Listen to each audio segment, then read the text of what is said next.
Picture this. The engines are absolutely deafening. The smell of high-octane fuel and vaporized rubber is just thick in the air, almost choking you. Oh yeah, that visceral track smell. It is totally unmistakable. Exactly. And strapped into the incredibly tight, brutally hot cockpit of a purpose-built racing machine, tearing down the asphalt at well over 100 miles an hour, is an 81-year-old man. 81 years old. Yeah. Doing over 100 miles an hour. That is just intense. Right. The G-forces are violently throwing him against his harness with every single turn.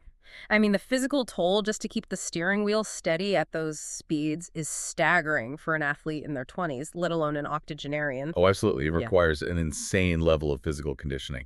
But, the man under that helmet isn't just any random thrill seeker pushing his luck, is he? Not at all. He has an Academy Award sitting on his mantle at home. Wow. Yeah.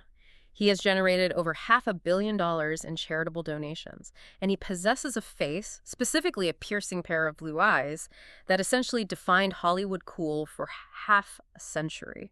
The juxtaposition of those elements is just jarring. You have this refined, globally recognized movie star risking his life in an arena where fame offers absolutely zero protection. We are, of course, talking about Paul Newman, and welcome to today's deep dive. For you listening, our mission today is to move far past the standard Wikipedia summaries and the basic IMDb pages. Yeah, we have a massive stack of sources for this one. We're looking at deep biographical records, granular racing telemetry and statistics, financial breakdowns of his philanthropic empire, and rigorous film analyses. We really want to unpack the actual mechanisms behind his evolution. Like, how does a man navigate from the rigid discipline of classical theater to becoming the defining cinematic anti-hero of his generation? And maybe more importantly, how a fiercely guarded private identity and a total refusal to compromise his personal values allowed him to live multiple, highly authentic lives in an industry that is built entirely on illusion. Exactly. So for you listening, in an era of carefully managed personal brands, Newman offers a total masterclass in living an authentic, multifaceted life without compromising your core values. He completely rejected the curated, focus-grouped existence that defines modern celebrity. He really did. And to understand how he conquered Hollywood on his own terms, we have to bypass the studio backlots and look at his foundation. His roots are anchored in the wooden boards of the stage, long before cameras were ever involved. Right. This was an environment where the craft of acting wasn't about building a person brand at all. It was about the grueling, unglamorous work of actually becoming a craftsman. And that foundational work started remarkably early, didn't it? It did. It instilled a very specific type of discipline. He grew up in Shaker Heights, Ohio, and by the time he was 10 years old, he was already performing at the Cleveland Playhouse. Wait, at 10 years old? Yeah, at 10. He played the court jester in a production of St. George and the Dragon. He was part of their Curtain Pullers children's theater program. Oh, wow. So he was immersed right from the start. Exactly. And when a child is immersed in a structured theatrical environment like the Playhouse, they aren't just memorizing lines. They are learning spatial awareness, the rigid hierarchy of a production, the absolute necessity of hitting your marks. And the reliance on your fellow actors, I would imagine. Yes, the collective effort becomes completely ingrained in their psychology. It builds an architectural understanding of performance. And he pursues it with an almost academic rigor later on. After his service in World War II, which, by the way, we will definitely explore the psychological impact of later, he attends Kenyon College. Right. He graduates in 1949 with a Bachelor of Arts degree in both drama and economics. Drama and economics. I know, it feels like a bizarrely perfect, almost prophetic combination of skills. It really does. Especially considering he eventually becomes an Oscar-winning actor who hacks the corporate world to build a massive charitable business. Yeah, the economics degree certainly came in handy later, but the drama degree was really just the beginning of his formal education. After Kenyon, he throws himself into summer stock theater. Oh, summer stock. He toured with the Belfry Players in Wisconsin and the Woodstock Players in Illinois, right? Exactly. And summer stock is notoriously punishing. It is the blue-collar trench work of the acting world. You are typically putting on a new play every single week. Every week. That is a brutal turnaround. It is. That means while you are performing one show at night, you are rehearsing the next show during the day. And you're probably helping to build the sets and sew the costumes in between, right? Yep. You're surviving on no sleep, sheer adrenaline, and a desperate need to keep the audience engaged. It totally strips away any vanity. It forces an actor to develop an expansive toolkit just to survive the schedule. But the real structural shift in his acting DNA happens when he leaves a stint at the Yale School of Drama. Which is the absolute pinnacle of classical academic theater training. Exactly. Yeah. He leaves Yale and moves to New York City to join the Actors Studio under Lee Strasberg. Now, this is the epicenter of the method. We hear that term thrown around a lot today, usually when an actor refuses to break character for 6 months or does something eccentric on set. But what did method acting actually mean for Newman in the early 1950s? Well, at that time, it was a revolutionary departure from classical acting. Classical theater, the kind Newman studied at Yale, was largely about presentation. Like external technique. Yes, exactly. How to project your voice to the back row, how to stand to catch the light, how to mimic the physical gestures of anger or sorrow so the audience could read them clearly. Right, very technical. But Lee Strasberg's method, which derived from the teachings of Konstantin Stanislavski, completely inverted that. It demanded internal psychological realism. How so? Strasberg taught techniques like sense memory, where an actor recalls the sensory details of a deeply personal, emotional experience and maps that genuine internal feeling onto the character's given circumstances. Okay, so instead of pretending to be sad by frowning and lowering your voice, you are mentally resurrecting the specific smell of the hospital room the day your grandfather died. Yes, exactly that. You allow that real, raw grief to physically manifest in your body while you deliver the playwright's lines. That sounds exhausting. But Newman was suddenly in a room with Marlon Brando, James Dean, Geraldine Page. I mean, a whole generation of actors committed to unearthing these ugly, uncomfortable psychological truths. And Newman applied his intense blue-collar work ethic to this internal excavation. His mastery of this combination, the external projection of classical theater and the internal rawness of the method, led to his Broadway debut in 1953. Right, in William Inge's Play Picnic. So he has this incredibly solid, critically respected foundation on the stage. But his transition to film is shockingly clumsy. It really was. His very first Hollywood movie is a 1954 historical epic called The Silver Chalice, and it is a spectacular flop. Oh, it's rough. The dialogue is wooden, the sets look cheap. And Newman himself felt his performance was entirely forced and unnatural. He was so humiliated by the final product that he actually took out an advertisement in a Hollywood trade paper formally apologizing for his performance. Wait, he bought an ad. Taking out an ad to apologize for your own movie is basically unheard of. Right. But it points to his deep-seated identity as a craftsman. He felt he had violated the standards he built at the Actors Studio and in summer stock. He knew the work was bad, and his ego couldn't simply brush it off. That is fascinating.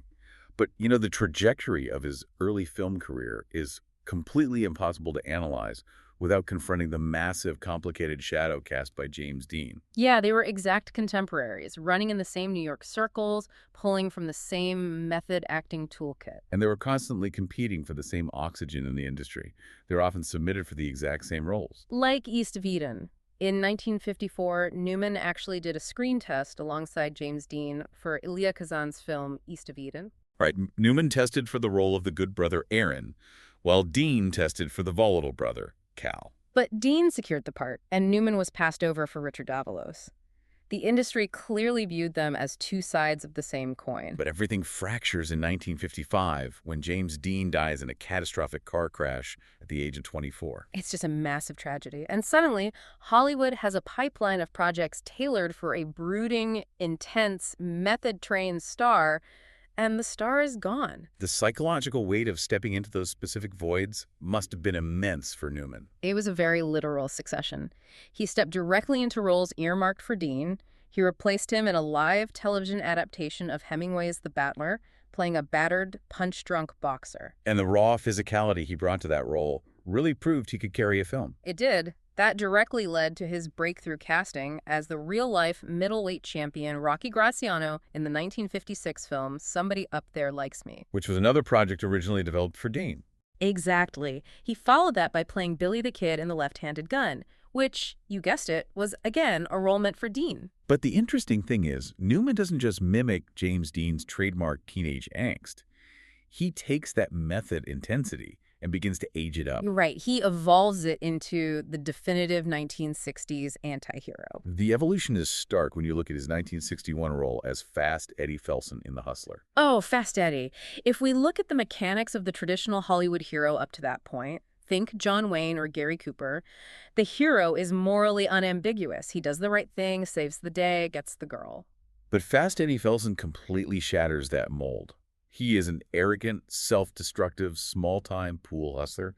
He's driven by a toxic combination of massive ego and deep insecurity. He literally ruins the lives of the people who care about him just to prove he's the best in a smoky underground pool hall. He is incredibly flawed, yet Newman plays him with such magnetic, almost predatory charisma that the audience is entirely complicit. We want him to win the pool game even as we watch him lose his soul.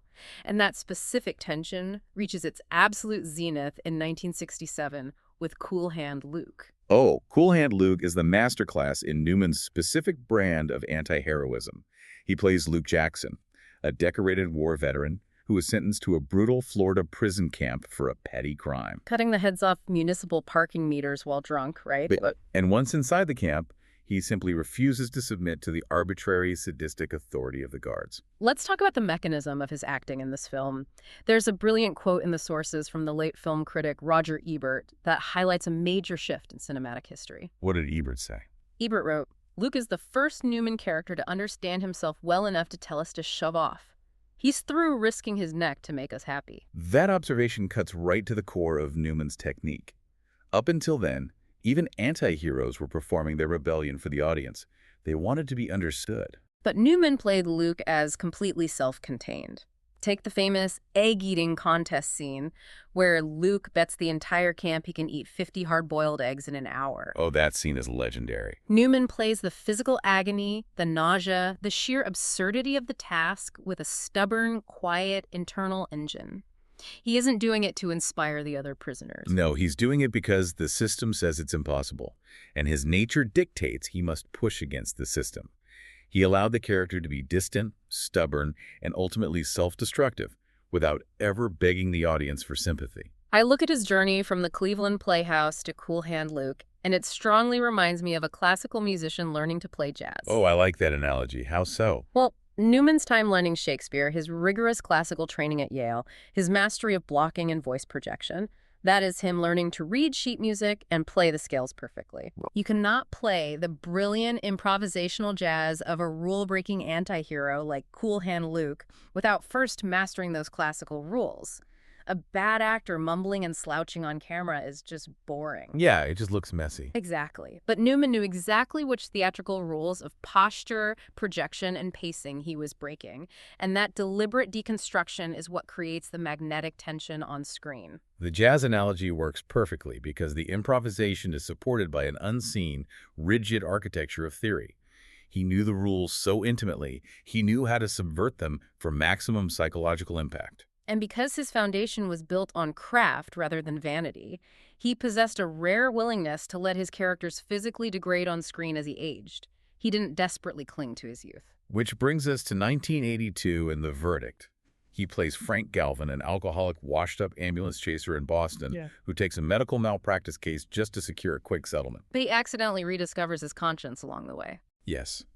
He is in his late 50s here, and he actively leans into the decay. The physical choices he makes in The Verdict are just astonishing. Roger Ebert actually noted this as a milestone. He wrote that this was the first movie where Newman truly allowed himself to look old and tired. Ebert described moments where Newman's face sags and his eyes seem terribly weary, giving the audience an old, bone-tired, hungover, trembling protagonist. He completely strips away the trademark smirk. He breathes heavily. His hands physically shake when he pours his morning whiskey.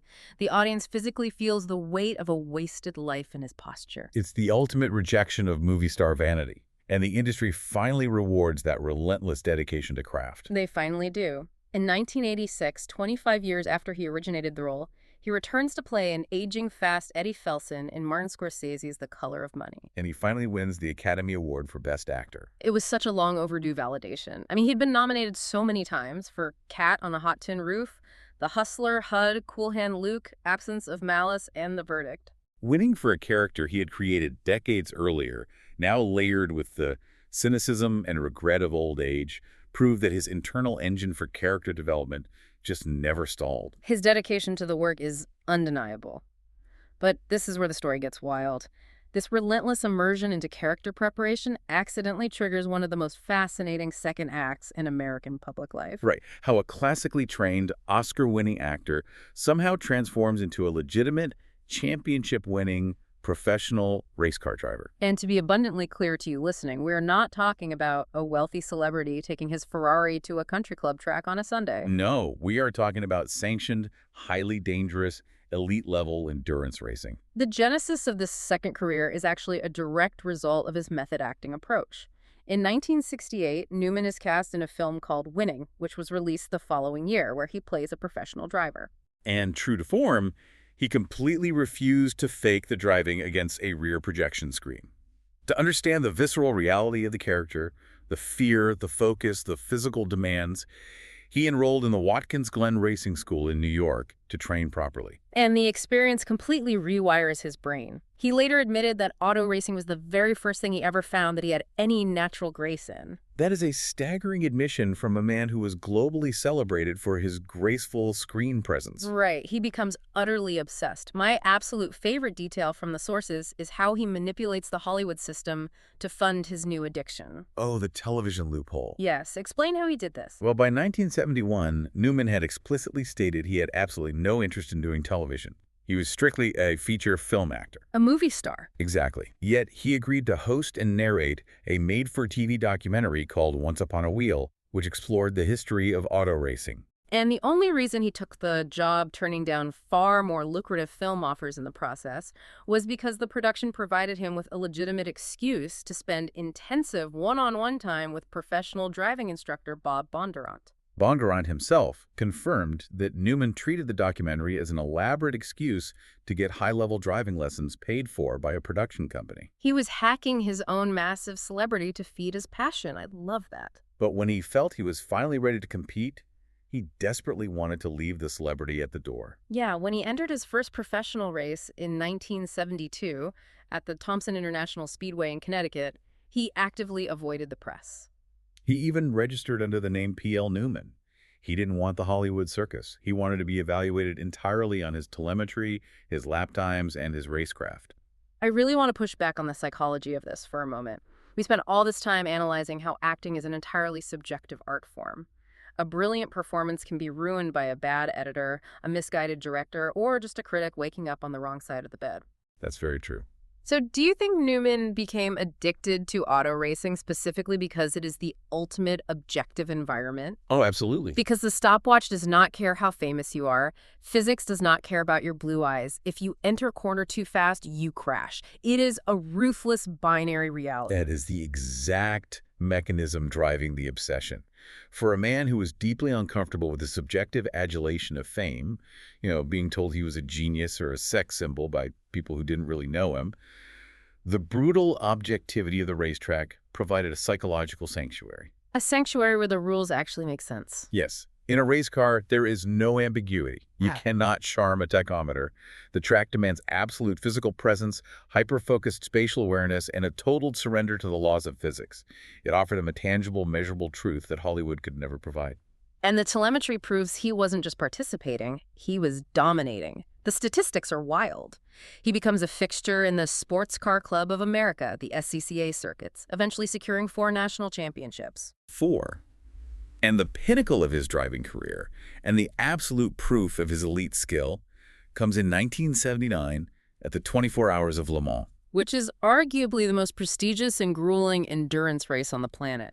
It really is. You were driving at the absolute limit of the car's capability through the night, dealing with exhaustion, changing weather, and highly varied track conditions. And Newman co-drove a Porsche 935 for Dick Barber Racing. The Porsche 935 is a notoriously difficult beast to tame.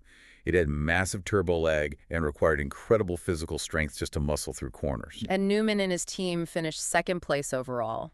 Let that sink in. He is in his mid-50s, wrestling a turbocharged monster around a French circuit in the middle of the night, and he takes second place in the world's biggest race. It's unbelievable. He also deepens his ties with the automotive world by racing for Nissan and Datsun in the Trans Am series. Nissan even released a special edition Skyline named in his honor in Japan. They did. But honestly, the most staggering aspect of his racing career is his sheer defiance of biological aging.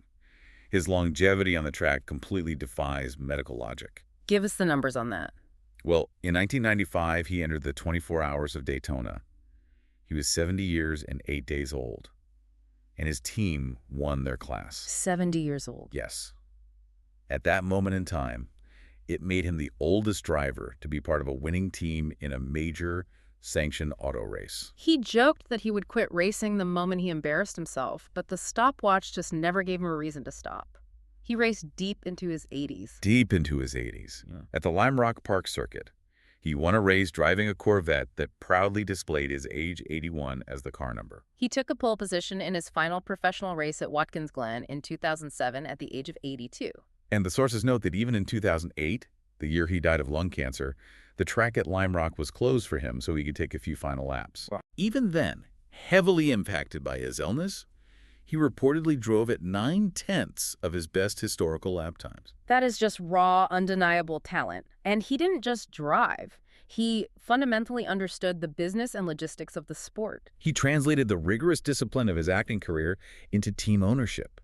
In 1983, he partnered with Carl Haas to form Newman Haas Racing. They became a dominant force in open-wheel racing. Under his co-ownership, the team won 8 drivers' championships in the Champ Car Series. They employed legendary drivers like Mario Andretti and Nigel Mansell. He just had this incredible eye for talent and understood exactly how to build an infrastructure for success. Now, the compounding success of his film career and his racing ventures provided him with an enormous global platform and immense personal wealth. Huge wealth, yeah. But this is where the story pivots from an impressive biography into something historically unique, because Newman felt a crushing moral obligation to redistribute that wealth. He didn't build a bigger mansion. He built a mechanism to give it all away. Right, and this philanthropic drive was obviously fueled by his core values, but it was catalyzed by a devastating personal tragedy. Yeah, to understand the massive scale of his philanthropy, we have to examine the darkest moment of his private life. Newman had a son, Scott, from his first marriage to Jackie Witt. Scott was trying to navigate his own acting career, appearing in films like The Towering Inferno, but he struggled deeply with substance abuse. And in November 1978, Scott died from an accidental drug overdose. It is an unfathomable loss. The grief could easily have caused him to retreat entirely from public life. Instead, he channeled that profound, localized grief into a mechanism for systemic prevention. He founded the Scott Newman Center, which was dedicated to drug abuse education and prevention. And he didn't just write a check to an existing hospital. He established a proactive organization to ensure other families wouldn't experience the same trauma. This marks a definitive shift in his psychology. He begins to actively leverage his fame and resources to hack the systems around him for the public good, which leads directly to the invention of the salad dressing. The famous salad dressing. In 1982, Newman and his close friend, the author A.E. Hotchner, inadvertently launched what we now know as Newman's Own. The origin story is incredibly folksy. They were literally mixing batches of Newman's personal recipe for oil and vinegar dressing in a bathtub. In a bathtub? Bottling it in old wine bottles and handing it out to neighbors in Connecticut as Christmas gifts. And the local demand for the dressing became so intense that they realized they had a commercially viable product on their hands. However, Newman was deeply uncomfortable with the idea of profiting off his celebrity face on a grocery store shelf. So he and Hotchner engineered a radical corporate structure. They decreed that 100% of the post-tax profits and royalties generated by the company would be donated to educational and charitable organizations. 100%. We really need to pause and examine the mechanics of this because it is revolutionary. Today, the concept of a social enterprise or a B Corp is everywhere. Right. You buy a pair of eyeglasses, the company donates a pair. You buy a tote bag, they plant a tree. It's standard corporate social responsibility. But Paul Newman essentially invented the modern conscious capitalism model decades before it was taught in business schools. He really did. He built a highly competitive, profitable consumer goods corporation whose sole function, its only reason for existing, was to generate capital to give away. He weaponized capitalism for charity. The scale of what that mechanism achieved is staggering. The The product line expanded from salad dressing to pasta sauces, lemonades, popcorn, and pizzas.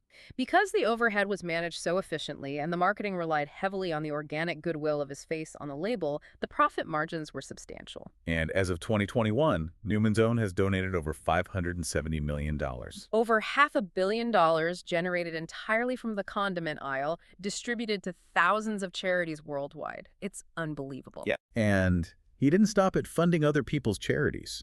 He recognized specific gaps in care and built new infrastructures from the ground up. Like in 1988 when he founded the Hole in the Wall gang camp in Ashford, Connecticut. Named after the outlaw game he led in the film Butch Cassidy and the Sundance Kid. Exactly. And the psychological design of the camp is brilliant. It was built specifically for children suffering from cancer, sickle cell anemia, and other life-threatening illnesses. These are children whose entire lives are regimented by sterile hospitals, painful treatments, and constant monitoring. Newman wanted to create an environment where they could simply be kids, where they could, in his words, raise a little hell. But to achieve this without compromising their medical safety, the architecture of the camp cleverly disguised state-of-the-art medical facilities as rustic, old Western log cabins. The doctors wore casual clothes. The medical interventions were hidden entirely within the play. He completely removed the stigma of the illness. And that single camp evolved into the Serious Fun Children's Network, expanding globally with camps in Ireland, France, Israel, Hungary, and beyond. He also saw the global water crisis and co-founded the Safe Water Network in 2006 to build sustainable, safe drinking water infrastructure in underserved communities in India and Ghana. This same unifying moral compass drove his lifelong engagement in political activism, too. And we should note, for you listening, we are just looking at the historical record here, impartially reporting his actions. Right, we aren't validating or endorsing the specific political platforms. We are simply looking at how his core values drove his public engagement. His actions were deeply enmeshed in the major social movements of the 20th century. He was a lifelong Democrat, though he occasionally supported independents like John B. Anderson in 1980. But he wasn't just a donor. He was physically present. He attended the historic March on Washington for Jobs and Freedom on August 28, 1963. He was also boots on the ground at the very first Earth Day event in Manhattan on April 22, 1970. He recognized the impending environmental crises long before sustainability was a mainstream talking point. During the volatile 1968 presidential election, he threw his considerable public weight behind Eugene McCarthy's campaign for the Democratic nomination. McCarthy was running on a platform heavily focused on opposition to the Vietnam War, a stance Newman fiercely shared. Newman even served as a McCarthy Pledge delegate representing Connecticut at the chaotic 1968 Democratic National Convention in Chicago. He later became a vocal advocate for the nuclear freeze movement in the 1980s, pushing for nuclear disarmament. And his highly visible activism made him some very powerful enemies. Because of his vocal opposition to the Vietnam War and his campaigning, Newman was placed 19th on President Richard Nixon's infamous master list of political opponents. The enemies list. The enemies list. And when the list was made public, Newman didn't hire a crisis PR firm to rehabilitate his image, did he? Not at all. He publicly bragged about it, calling his inclusion on the list his greatest accomplishment. Which perfectly encapsulates his internal fortitude. We highlight these political activities to demonstrate the mechanism of his character. There was no compartmentalization. The man who refused to fake his driving in a movie, who demanded internal truth in his acting, who gave away every cent of his corporate profits, was the exact same man engaging in public discourse. He operated from a unified, unyielding set of core values, which forces us to ask, where does that unshakable internal compass come from? It's a great question. How does a man who was practically worshipped as a cinematic deity maintain zero Hollywood ego? To answer that, we have to look closely at how his personal identity was forged by early experiences of prejudice, the trauma of war, and a deeply grounding 50-year partnership. Yeah, to understand the man beneath the celebrity, you really have to examine his heritage. His father, Arthur, was Jewish, the son of Hungarian and Polish immigrants. And his mother, Teresa, came from a Roman Catholic family in Slovakia, though she later embraced Christian Science. Right. He was raised in this mixed household in the affluent suburb of Shaker Heights, Ohio, during the 1930s and 40s. In his memoirs, The Extraordinary Life of an Ordinary Man, which were compiled and published posthumously, he spoke with raw honesty about feeling a strong sense of otherness during his youth. Specifically stemming from his half-Jewish heritage. The societal mechanics of the era were deeply exclusionary. The sources recount that the stigma of being Jewish was palpable in his community. Newman noted that his background explicitly, quote, got in the way of my sitting at the A table. He was formally excluded from joining a high school fraternity because of his Jewish roots. He learned very early that society operates with invisible, prejudiced boundaries. And he carries that acute awareness of bigotry with him into adulthood. When he enlists in the United States Navy during World War II, the prejudice follows him. He recounted getting into a brutal, bloody fight with a fellow sailor during training, simply because the man used an anti-Semitic slur. He refused to passively accept the bigotry. Never. And his military service also embedded a profound, dark sense of mortality that stripped away his tolerance for superficiality entirely. He initially enrolled in the Navy V-12 pilot training program at Yale. He wanted to fly. However, he was dropped from the program. For years, he claimed it was due to color blindness, but he later admitted the truth. He simply couldn't comprehend the complex, high-level mathematics required to pilot the aircraft. So because he washed out of pilot training, he was reassigned to train as a radio man and tail gunner in torpedo bombers. And that reassignment alters his destiny in a terrifying way. In the spring of 1945, his aviation unit is ordered to deploy to the aircraft carrier USS Bunker Hill in the Pacific just before the invasion of Okinawa. But right before they are scheduled to fly out to the ship, the pilot of Newman's specific aircraft develops a severe earache. The medical officer grounds the pilot, and because the pilot is grounded, Newman and the rest of his specific crew are forced to stay behind at the base. While the rest of their squadron flies ahead to the Bunker Hill, just days later, the carrier is struck by a massive, devastating kamikaze attack. Hundreds of crewmen are killed, including the other members of Newman's unit who had flown ahead. He is spared entirely by the random biological chance of another man's earache. It's chilling. He also witnessed a separate horrific accident where his close friend was killed instantly by an aircraft propeller on a carrier deck. You synthesize those experiences, the survivor's guilt, the visceral trauma of war, the first-hand encounters with systemic prejudice, and you suddenly understand exactly why a bad review in a Hollywood trade magazine meant absolutely nothing to him. He knew what real life and death stakes looked like. He knew how fragile existence was.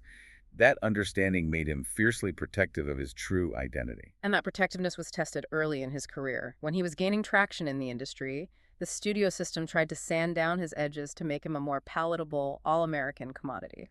Yes.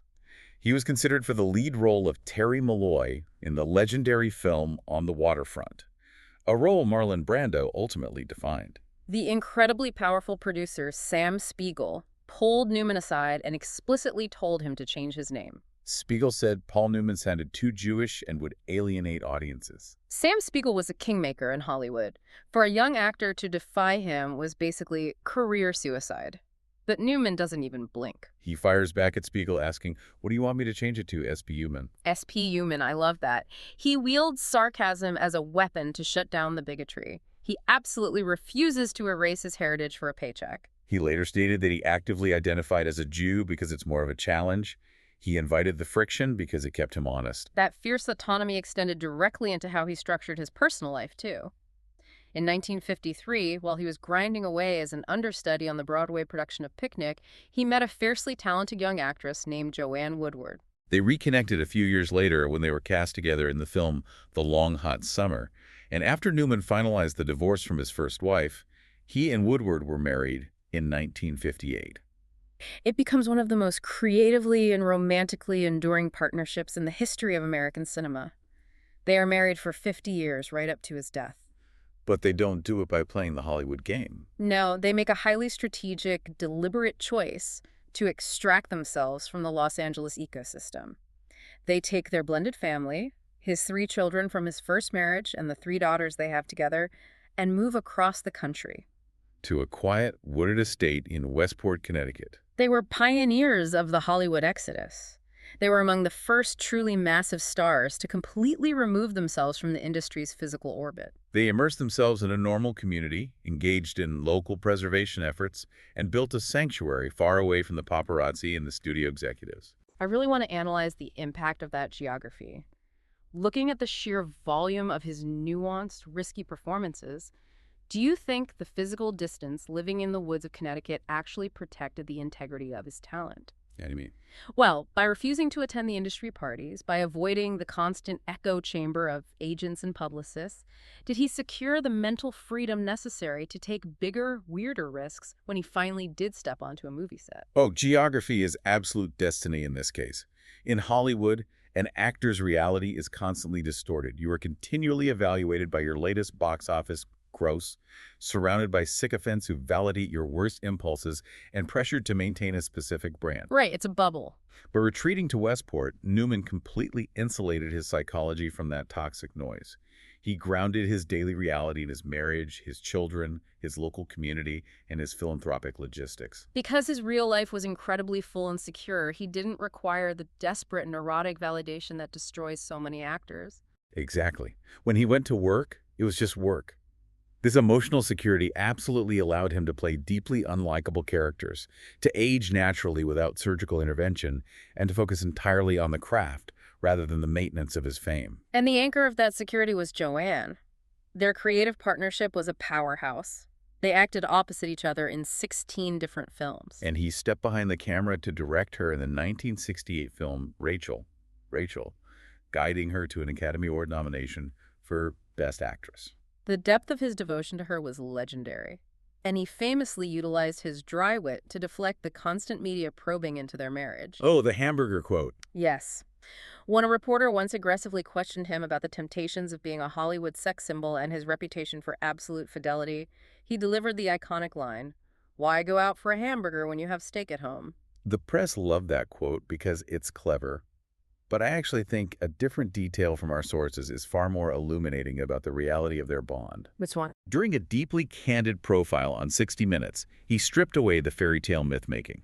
He admitted that they were normal human beings who had intense arguments. Right. He recounted a specific instance where, after a massive fight, he dramatically packed a bag, stormed out the front door, and vowed to leave. He walked outside, circled the perimeter of the house, and then quietly knocked on the door to be let back in. And when Joanne asked him why he came back, he admitted he had absolutely nowhere else to go.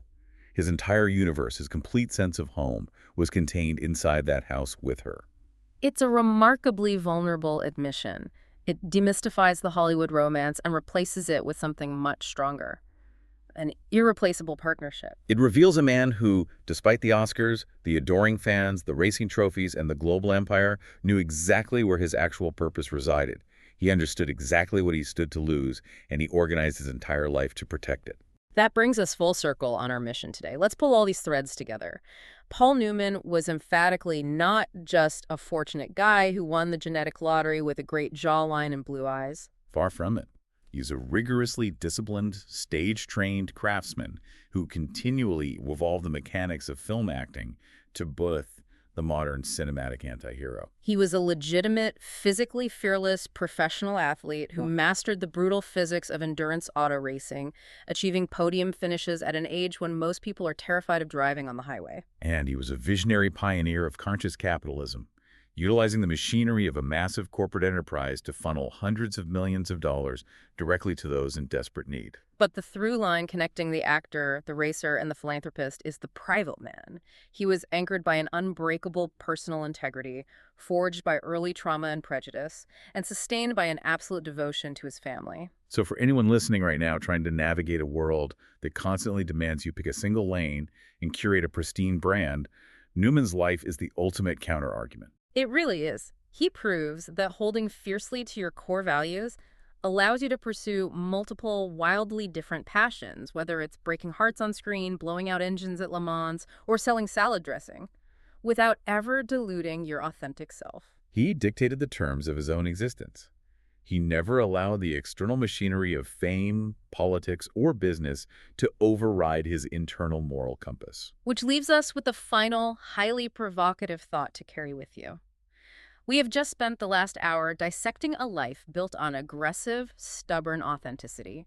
But imagine if Paul Newman were born 60 years later. Oh, that's an interesting thought experiment. If he were starting his career today, right now, in our hyper-managed, PR-driven, algorithm-obsessed culture, would the modern Hollywood machine even allow him to become the complex, risk-taking figure we've just explored? Probably not. Could a newly minted, handsome young star, a studio executive in the eye today, flatly refuse to change their ethnic-sounding name, demand to perform their own highly dangerous stunts, abandon the Los Angeles networking scene to live in the woods of Connecticut, and risk their multi-million-dollar life in race cars every single weekend? Or would the corporate system simply crush that authenticity before it ever had a chance to bloom? It forces you to wonder how many Fast Eddie Felsons we are entirely missing out on today because the industry demands compliance over character. It is a deeply sobering question regarding the state of modern culture and an essential one to ponder. Absolutely. Keep digging into these stories, keep living authentically, and we will see you on the next Deep Dive.